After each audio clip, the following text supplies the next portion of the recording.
మంచిర్యాల జిల్లా కన్నేపల్లి మండలం నాయకునిపేట గ్రామ పంచాయతీలోని కుర్మగూడెంలో బీఆర్ఎస్ మాజీ ఎమ్మెల్యే దుర్గం చిన్నయ్యకు చేదు అనుభవం ఎదురైంది. బీఆర్ఎస్ సర్పంచ్ అభ్యర్థి ప్రచారంలో పాల్గొన్న మాజీ ఎమ్మెల్యేను గ్రామస్తులు అడ్డుకున్నారు. 10 ఏళ్లు ఎమ్మెల్యేగా ఉండి మండలాన్ని ఏం అభివృద్ధి చేశారని నిలదీశారు. సమాధానం చెప్పకుండా దుర్గం చిన్నయ్య వెనుతిరిగారు.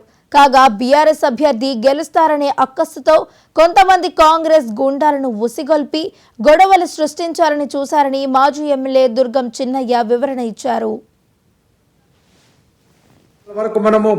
కన్నెపల్లి మండల్ మెట్పల్లి గ్రామంలో మరి నాపై దాడి జరిగినట్టు సోషల్ మీడియాలో వస్తుంది.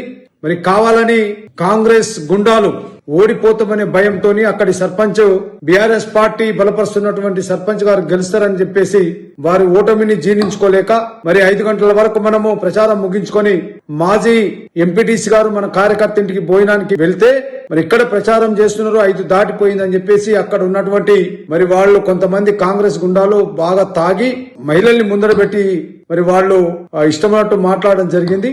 అంతేగాని గొడవలు అవసరం